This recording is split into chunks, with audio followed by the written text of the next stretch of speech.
Welcome to Marked Close One, where we talk about how sales and marketing work together. We skip the theory and business school buzzwords to give you practical strategies you can use today to fill your pipeline and close deals faster. Let's get to it. Hey everyone, thank you for tuning in to Mark Close One. I am your host, John Reynolds here, and I've got Mark Stafford again from Ablaze Media. Mark, thanks for coming back. Good to be here. Yeah, I want to give a quick plug to chocolate hazelnut cup. Man, it's amazing. You ever had this stuff before? This was not planned. That's exactly what I've got in this cup. Really? Oh my gosh, that's incredible. It's the best coffee. It's just amazing. Wow. With that, I don't know if this is going to be a good episode or a bad episode if we're both drinking the same coffee, but hey, it's anyway, what we're doing is we're doing a series that is called Marketing That Makes Real Money. I think this particular segment is going to be kind of funny. We're going into the all show, no dough. This is just kind of something that we've both seen of where you kind of have a shiny object that's out there. You've got it where, sales and marketing are both chasing this. And at the end of the day, you're kind of wondering, like, what was the outcome on this? Where did it actually go? Where's the money? So with what's something that you, right? And this was kind of just a prompt that we had with this. And it was like, what's something that you've seen a company spend money on in marketing that looks amazing and the product, and it produces absolutely nothing? I've seen that so many times. Well, let me talk about something that sounds amazing. First of all, I used to work in radio, and we would have people make these radio spots that they thought sounded really smart. Mm-hmm. And there wasn't a clear call to action. There wasn't a clear next step for somebody to do. And what it mostly was a guy getting on there and just reading off a laundry list of all of his services, and then just expecting people to remember a phone number to call when they get out of their car or go into their house. And well, that doesn't work. No matter how many times it plays, it just won't work. And I've seen the same thing. A lot of times we'll just go through, a magazine and look at all the ads because I'm a nerd like that. And I'm like, What are people doing? And I tell you what, the number one error they make is they'll go out, they're super successful and they're a little small business, right? They just made I don't know, a few $1,000 bucks. And so they go out and they put it on a brand new truck. And now that brand new truck is the star of the show. They got to have the truck on every ad. And like, nobody cares about your truck, and nobody cares about how many things you can do out of that truck. They care about solving the problem that they have. So anyway, that was a big answer to something I see all the time. Oh my gosh. Well, let me throw this one at you then. So it's like, when you hear we spend, I'm not going to put a number to it, let's just say it was X on marketing, got nothing. What's the first thing that you check with that? I mean, if you got somebody that's like super hyper fixated on their truck, for example, but I mean, are you looking at the channel? Are you looking at the offer, audience, the sales follow-up? What's the first place that you really start looking? Well, there's so many answers to this question. It's complicated. So first of all, I want to just say that this is such a common problem. I mean, a seriously common problem. 80% of the ad spend that goes out in most small businesses is not getting a result because it's either the wrong channel or the wrong offer or the wrong audience or the wrong follow-up. So the quick answer is you have to look at all of those things. But let me get a short answer to address each one of those things that could be wrong. So first of all, a lot of people will advertise on a channel because they personally like it, but they've never really thought about is my ideal customer also listening to this channel? So let me get back to radio. What a lot of guys will do who are like in the trades is they really love like that political talk. And so they'll or their sports radio. It's usually one of the two, playing in their truck all day long.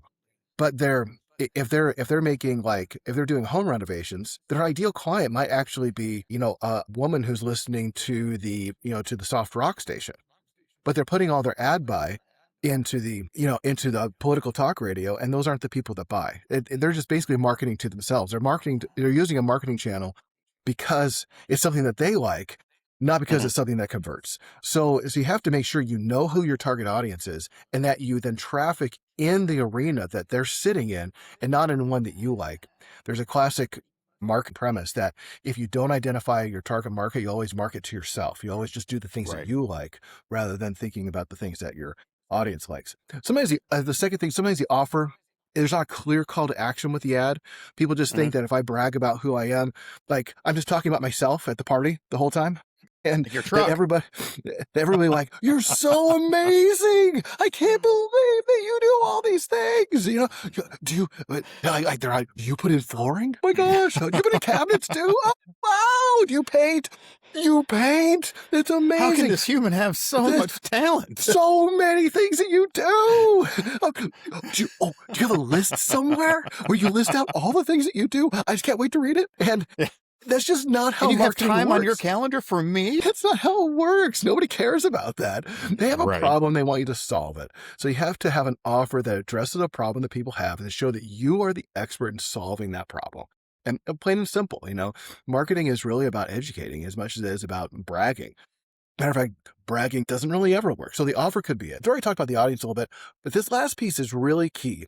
And let me talk about this yesterday. I had somebody reach out to me. They were a flooring company. And so I went, okay, I just was on another call. I had to call them back. When I called them back, their voicemail was full.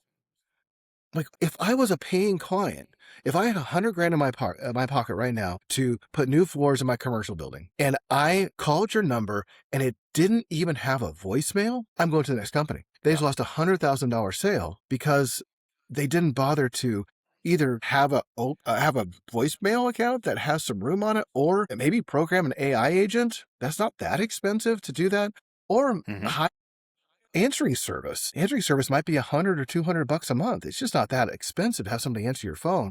Just have somebody answer your phone, for crying out loud. That was a long especially answer when to you're that swinging question. it. Yeah, especially when you're swinging dollar amounts like that. Yeah, I mean, it's just, why wouldn't you though? You're being too cheap. And I've had that conversation with a lot of people. I'm like, man, you are just too cheap.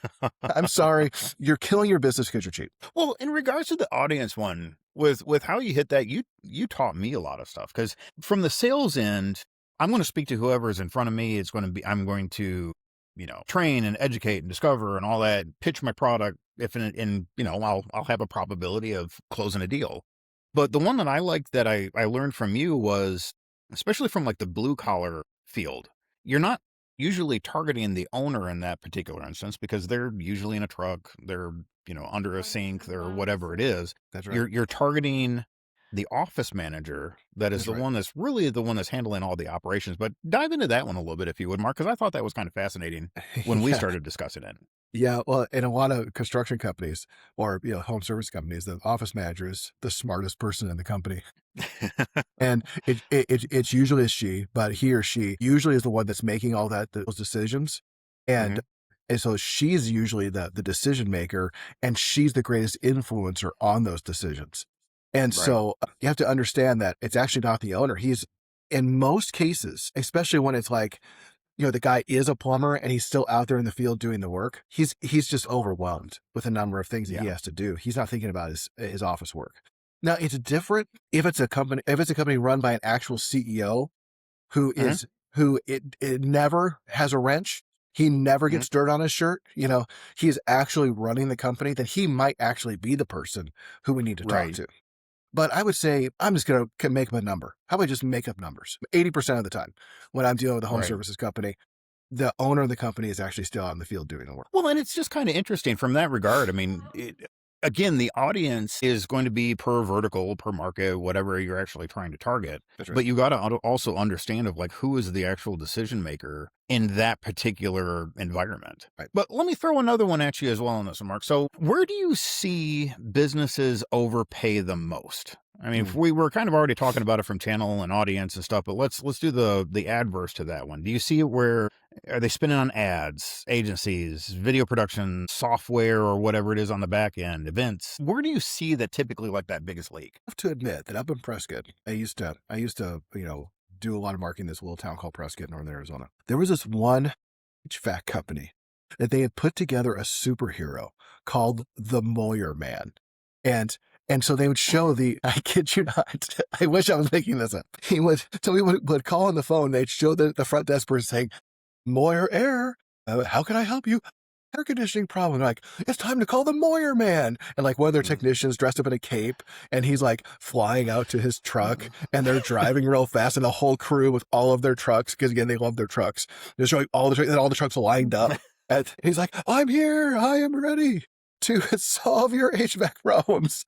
And I'm like, I mean, it's memorable. I'll give it that. But I'm not sure he's the guy I'm going to, I'm not sure they take themselves seriously enough. Well, okay, I mean, that could be really loaded on that. I was driving the other day up here in northern Phoenix, and I was driving past this pink plumbing truck, and the slogan just made me laugh. I probably remember this business simply because of the slogan, but it says that we're the number one, or we're the number one company in the number two business. And man, we're all 12-year-olds at heart, and I just had to laugh. But sorry to interrupt. Well, I had another client, and they asked us to design an ad that it said in these big, huge letters in this magazine ad, we get, and it had a poop emoji and done underneath it. And the thing ran for 6 months. I mean, that's what they wanted, so I made it for them. But after 6 months, they called me about a week ago. They said, the magazine won't let us run this thing anymore. They're so embarrassed by it. Oh, that's So hysterical. it's memorable, I guess. Well, But is it effective? I don't know. That's a good question. And so I mean, I think the humor does take a place in all of that. I'll tell you this, is that I see people overspending on ads that aren't directed at the right audience. I see that a lot. And again, it gets back to this, like, I like this thing, or I got sold by a sales guy. You have to understand the salespeople who work for one vertical, like a sales guy who works for the radio station, a sales guy who works for the newspaper, a sales guy that works for like the local neighborhood magazine. That's their only tool. And as far as they're concerned, they have one tool, they have a hammer, and Yep. everything looks like a nail. So it's just like, they're going to tell you whatever they need to tell you in order to get you to buy. And if you don't have some kind of metrics to follow up with, if that's actually converting, then you don't know if you actually made a good buy or not. And let me suggest a couple of things that can do. That can help with measuring. One is you can go to a place like CallRail, or if you have an agency that uses Go High Level, you could put together different phone numbers for different ads. People are sometimes like, I've yet to see more than a couple people actually ever do this, because business owners are convinced that if their number is 8675309, that everybody is going to remember 8675309 just because they said it on the radio or just because they put it in an ad. Nobody's going to remember that, other than if they make a very, very popular song about it somewhere in, I don't know, the 1970s. Outside of that, unless you have, I saw a guy yesterday that his company had the phone number 602 got bugs. That's actually really clever, actually. There was a pest control company. And I went, okay, so now I can remember 602 got bugs, but generally speaking, people can't remember your phone number. And so having different phone numbers for different things, and you could track the calls. So again, something like CallRail, you can track the calls and how many calls you get from that ad. And that way, you know if that ad's converting. So that's really important. Or you can say, on every different ad, you could have a different offer, and then A/B test your offers and say, okay, put in promo code, whatever, Cheez-Its. And if you put in promo code Cheez-Its, then we know that ad that you ran is because of that call that you got was because of that ad that you ran. So anyway, that's one way you can measure that. But yeah, a lot of times people will just put, and I'll finish this question with this comment. A lot of times people put the cart before the horse. If your website isn't sorted out, you don't have some kind of follow-up campaign, usually with email and or with postcards or with phone calls, some kind of follow-up campaign to retarget old clients. And if there isn't some kind of, usually it's print. So usually you follow up with email and print to retarget your old clients. If you don't have those things going on, then you're not really ready to advertise yet. And so sometimes people will go out and they'll spend a lot of money on like YouTube ads, for example, but they don't have any way of following up with those things. And when they go to their website, it looks like garbage. And it's going to create a leaky funnel. So I think that there's a lot of things that could be leaky funnel, but I would say that actually underspending is sometimes where you have the issue, because sometimes people yeah, go ahead. You were going to. I was going to say, I would argue that oftentimes is that you hit the nail on the head. If they underspend, I think that is literally the most expensive thing that they can do, because they're spending enough of where it's costing them, but it's not enough to actually get a conversion so that they can start refilling the coffers. Yeah, and I would add to that, sometimes they underspend by not using an agency that really knows what they're doing, but they're relying on somebody who's never done it before. And sometimes they underspend when it comes to software, that they don't have a good CRM, and so they're trying to do it with a spreadsheet, with an Excel spreadsheet. Well, and they can't do it. They go overwhelmed by it.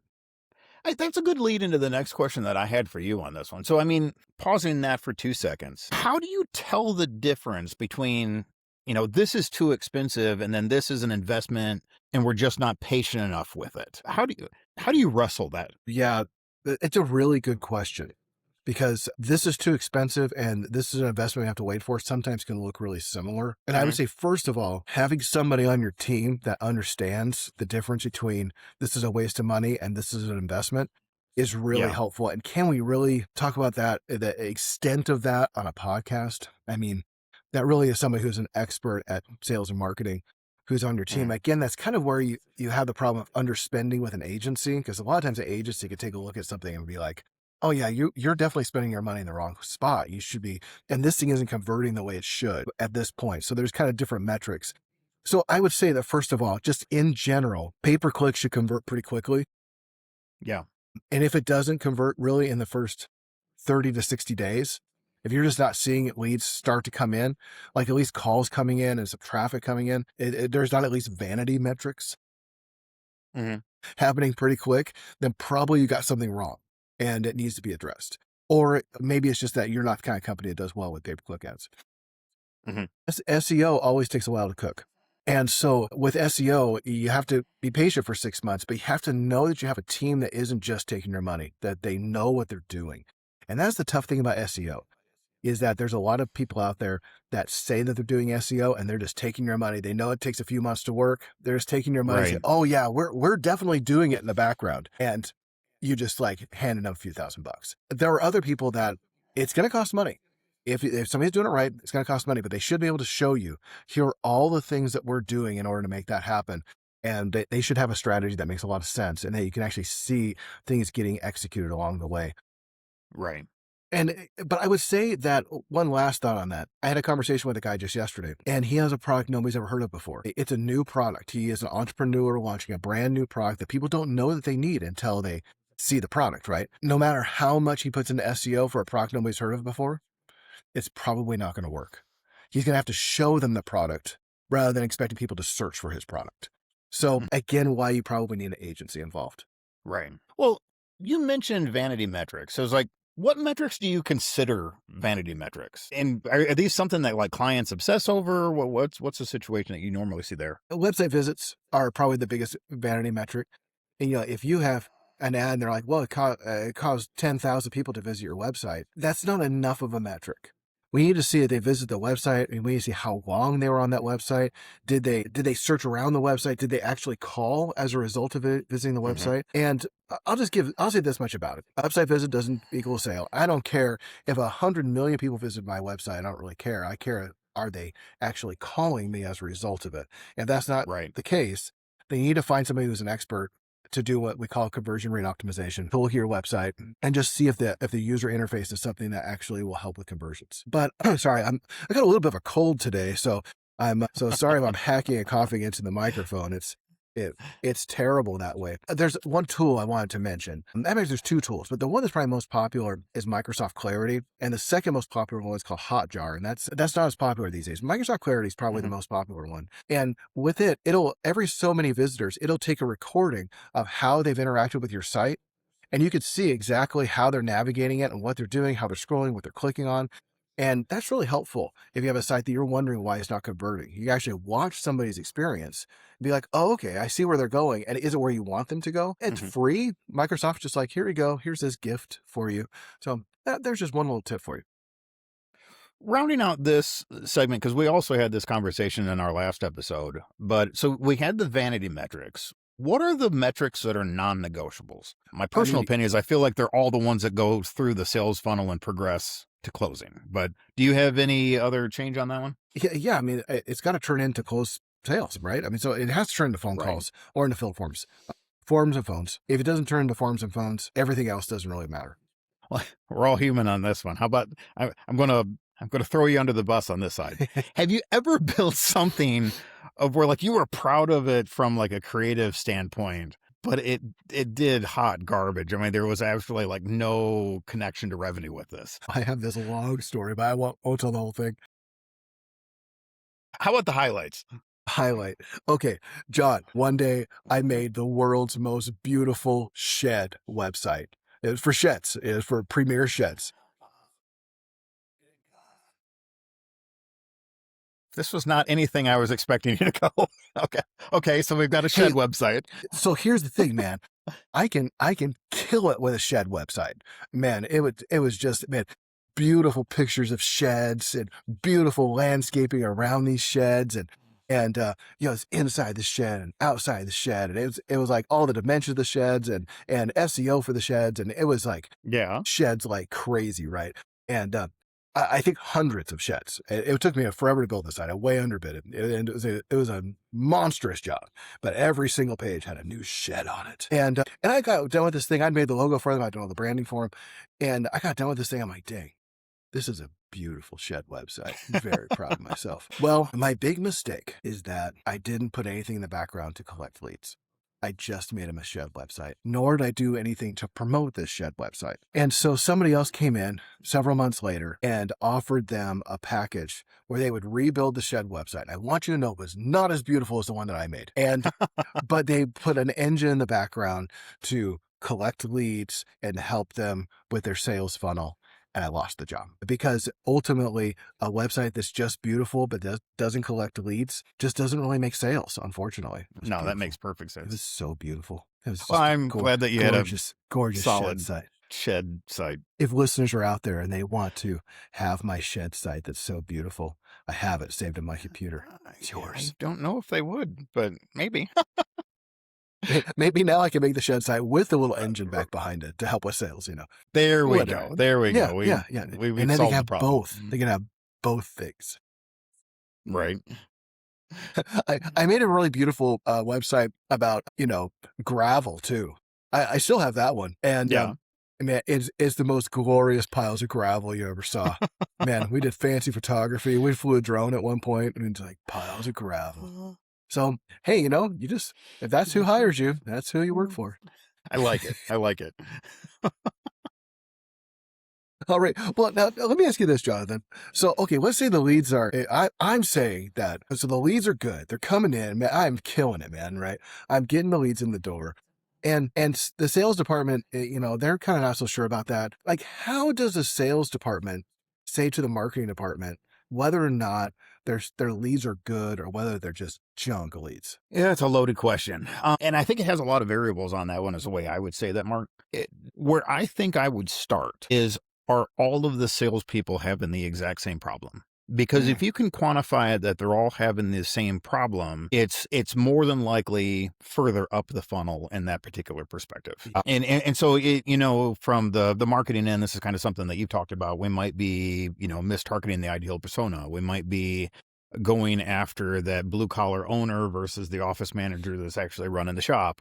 There might be differences that we're just missing from being on target. Right. Now, the next thing that I would look at from like the sales manager perspective, if you have it where some of them are, some of your account executives are selling well and some of them are not, what's the difference on this one? What's their process? What's their method and so on? I was reading a book the other day. It was called The Challenger Sale. I think this is a couple years old now, but they were talking about like your core salespeople versus your star sales reps. And from a training perspective and stuff like that, they were saying that for more just transactional deals, you would have your star salespeople that would sell normally about 2 times as much as your core average salesperson. On the solution selling end, they could be up to a 4 times difference on that. Yeah, but going back to the question with it is, I think you really need to know your team. You need to see the specifics. If you have it of where it's the basics, there's lack of follow-up, there's lack of discovery,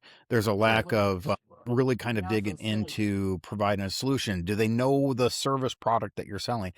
I think once you really dive into that, if it's on the sales side, you would be able to start seeing where the evidence of it is, and then you would be able to react accordingly. Is it more training? Is it not every account executive is good for a particular market? I mean, there would be different decisions that you need, but you need to then be able to tackle it efficiently and effectively to make sure that, sales is at least handling the leads appropriately. So what's the fastest way that sales makes marketing look bad? I think the simplest way is literally the lack of follow-up. It has been amazing on how many people have done it. Now, if you have an organization that is large enough to have salespeople, you're also then have a large enough organization to be able to monitor and be able to actually make sure that appropriate follow-up is being done. But that's not always the case. When I stepped into my first manager role, the very first thing that I did is I looked and was making sure that everybody was touching their leads. I mean, we were spending a fortune on these things. I think if I remember right, the cost per lead was somewhere around between like $800 and $1,200 per. The company spent that much to get that lead to you. And if you mishandled it, the way that I looked at it as a manager is like, I've got to get this to one of my account execs that will handle it right. But I really started focusing on making sure that everything was touched. And in my instance, they needed to at least be reviewed every 2 days. If it was something of where they hadn't touched it in 10 days, they've lost their shot. I took the lead and gave it to somebody else that'd be able to handle it. But what we saw, even from that standpoint, from a follow-up, close rates went from 17% to 28%, simply because of being able to follow it up. But if they weren't doing that, it would make marketing look horrible in that instance because revenue wasn't coming through the door. In that same book, he talks about, I'm trying to think what he called them. It was the lone wolf salesman or whatever. Lone wolves. I've had several of those. Yeah, and they just refuse to use the CRM. They refuse to put in notes. But usually they'll keep their job because they can close some stuff. And so normally the sales manager is kind of like, well, I'm keeping him around because he does pay for himself and he carries his weight, but he would be way more effective. He would just use the systems that are in place. And that's always a tension on the sales team. But what was surprising about that book, and maybe you could talk about this for a minute, is that the hyper relational sales guy is not always the most effective sales guy. Matter of fact, they said that he was one of the least effective sales guys because he can't really just keep up with those relationships. But it's more the guy who was, well, maybe you can articulate this better than I can, about the kind of guy who's actually most effective. I would call that it's going to be on a gradient scale is what I'm getting ready to say. But yes, if you have somebody that is super just hyper relational, a lot of that relationship building, if done wrong especially, has nothing to do to actually progress the deal forward. I had an account exec that it was just going to be random of what he would say. I mean, we might literally be talking about him and his dog that was in the pool last night, to something about needing to read the Bible more, to a trip that he was on, to something that he wants to learn. And it just, you had no idea where the sale would go.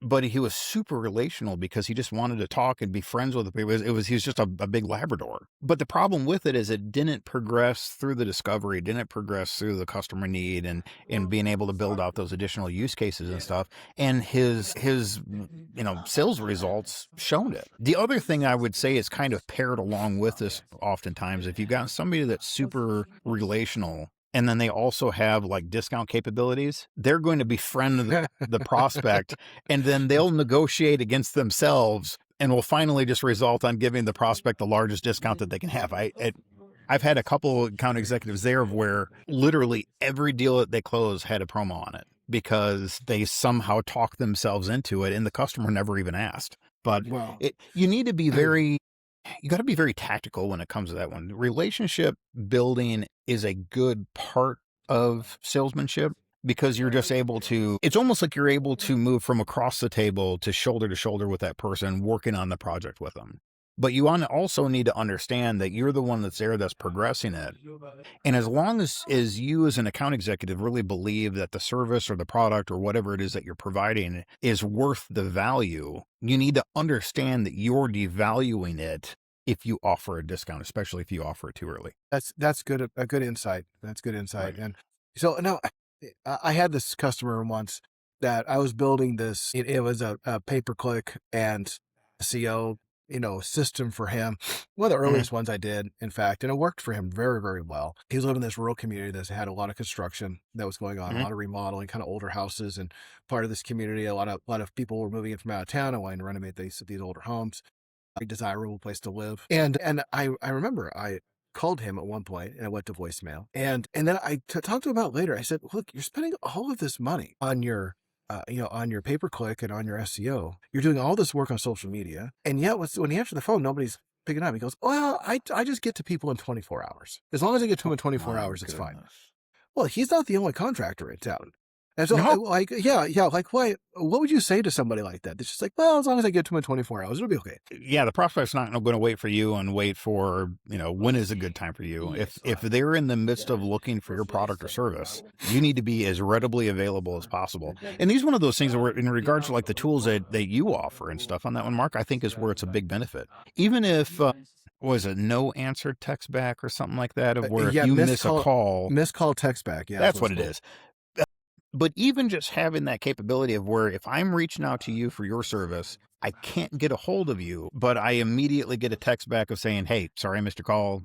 Busy at the moment. I will call you back as soon as I can. Yeah. That at least, from my brain perspective, at least now I check the box that I've reached out, and now I'm just waiting for somebody to contact me, not this person didn't work out, let me go to the next one. And so It just increases the probability of you at least being able to have that conversation with that person, which then is going to allow it to proceed through the funnel, and hopefully you'll be able to close that person.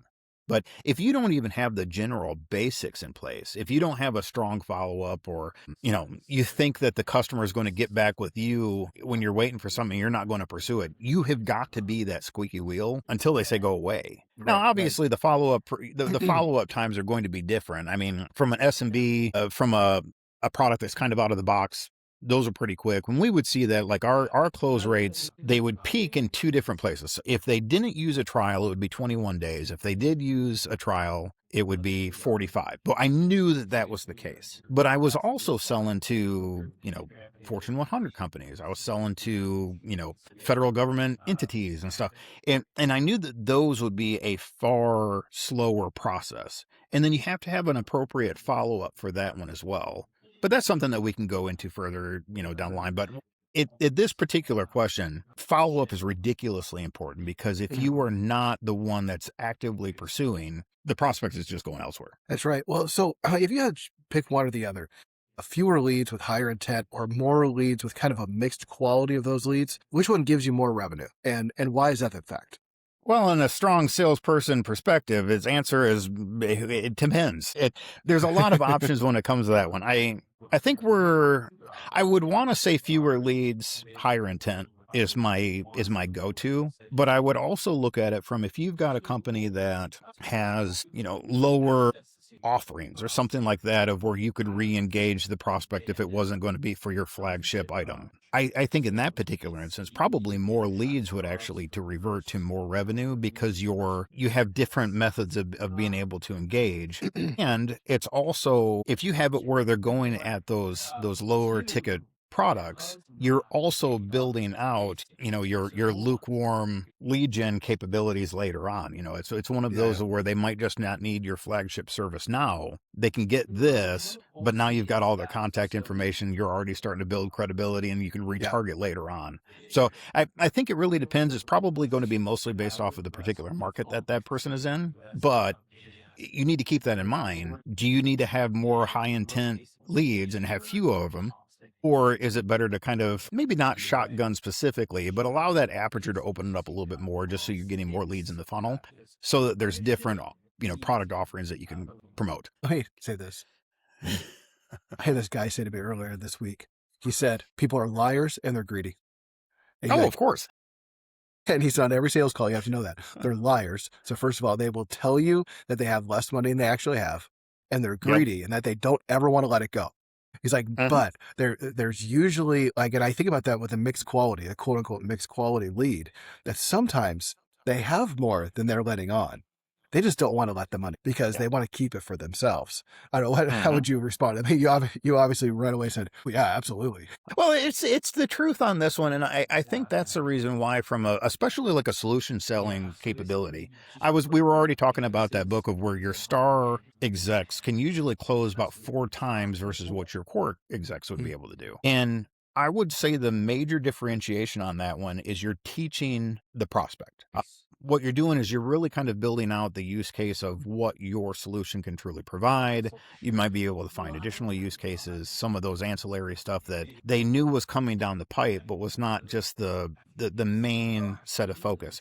But as you educate, you're able to also build up the value of what you are selling. And then it's at least less likely that they are going to try to haggle when it comes to it. If you've already been able to deem that your service is going to fix all of the problems and it's only this much, they should see that as a deal versus being like, well, let me see if I can get technically more for it. I have a customer that I'm literally talking to right now. I understood that his little plumbing company was not going to be able to afford like my major service that I provide, not the flagship.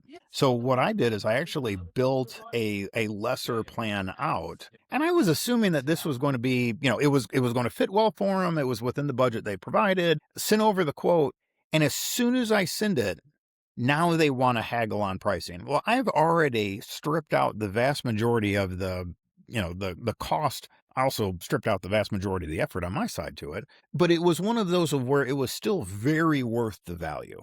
And at that point, they wanted to haggle. And what I deemed at that point is that's not a customer that I want. If that's going to be the case of where if I solved all of this for you and you still don't see the value in the service that I provide, right? It's not on me anymore. That's on you. And best of luck. So tell me this: so leads aren't closing, and sales manager comes in and says, "So, what's going on? What's the most common excuse that sales guys give for leads not closing?" It's the leads. That's always the problem. It's always the leads. We have terrible leads. It's always give us terrible leads, and give us good leads, and we'll be able to close them. Man. Right. Yeah. And it's kind of going back to that initial question that I answered of where it depends on what you're seeing. Is it, if it's happening to the entire sales organization, is it lead volume? Is it quality? Is it the wrong persona? And so on. And from a sales manager, director of sales, whatever it is on that side, you should be able to analyze. You should already know your team well enough to be like, okay, this is where I believe the problem is. If you just simply make excuses, it's not going to be helping anybody. And I've seen a lot of, like when I'm harping on my guys, trying to see like, where is this problem? Why is this one person, not hitting quota when everybody else is? It's always the excuse of it's the leads. And I would argue that it's often not. It's more than likely not keeping with the basics in regards to sales follow-ups like we originally discussed, not handling proper discovery, not actually understanding maybe what you're selling. But that kind of list can kind of go on. But those would be, I would say, the specifics that you want to start with. I'll tell you a little story. It just came to mind. I'm full of stories. I was working. This is going to be a long episode. I know. But I was working in sales at one point, and the sales managers, general managers, wife started working at sales too. And it was supposed to be a round robin kind of thing. Matter of fact, we were regional, so I was supposed to get a certain region, and she got a certain region. But lo and behold, if a good lead came in my region, you never guess who got that lead, and it wasn't me. Oh man, I'm not bitter about it. All right. Anyway, so. Now, you mentioned this thing is that you're paying between $800 and $1,200 for, which honestly is that's an expensive lead. Almost in anybody's world, that's an expensive lead. Now, I've had other clients. I've had other clients that to them an expensive lead is a $3 lead. Mm-hmm. So how do you determine? I think we both have some things to say about this, but how do you determine if is $1,200 too much? Is $3 too much? Because actually both could be true. $1,200 could be not enough for some leads. Mm-hmm. And $3 could be, again, not enough. So that seems obvious, but there's clients who've come to me and are like, I can't believe I'm paying $3 a lead, And so how do you determine if the cost per lead versus the cost of acquisition, how do you determine if it's too much or too little? I would say probably the easiest way to start with that one is just going back to just the sales stats itself. What's the general close rate that you have per lead that's coming in? If you have it where they're progressing to a meeting, what's your close rate from meeting to done deal? Once you have looked at that, and as long as you are still in the black for, if I'm getting these 10 leads in my particular instance, that's $8,000, but I'm closing 2 of them. I was selling, 4, 5, 6-figure deals. And it's one of those, no whammy. Some of those deals would be absolutely monstrous, and they only cost me $800 to get, but I might have made $300,000. And so I think you have to look at the calculus when you have that. If you're dealing with a small product or small margins or something like that, you definitely have to take in account, because that $3 lead might be incredibly expensive for what you're doing. And it's also from a startup perspective as well. You know, if you're in a solopreneur, somebody that's wanting to really just kind of start hustling with it, it's almost the conversation of where it's like, where is sweat equity more profitable than actually spending the treasure trying to get leads, because you're going to run out of resource before you might be able to get enough closes for it to warrant and make sense for it.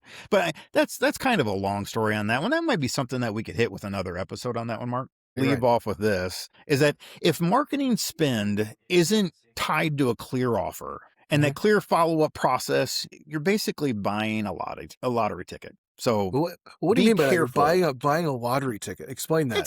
It's a guess. It's one of those things of where you have no idea if you're going to be able to hit your target persona. You're not sure if you're going to hit that audience. You're not sure if you're going to be able to if you don't have a strong follow-up process, you're just going to allow those things to die on the vine. So you've got to make sure that your sales method from marketing to sales to close is shored up. You know what that process is going to be, because otherwise, like I just said, you're buying a lottery ticket. But let's do this one. We've been here for a long time. This is longer than I was initially anticipating. We had a lot of stuff to talk about. But guys, thank you so much for tuning in. This is Mark Close One. This particular little sub-series is going to be marketing that makes real money. Hopefully you enjoyed it. We'll talk soon. Bye.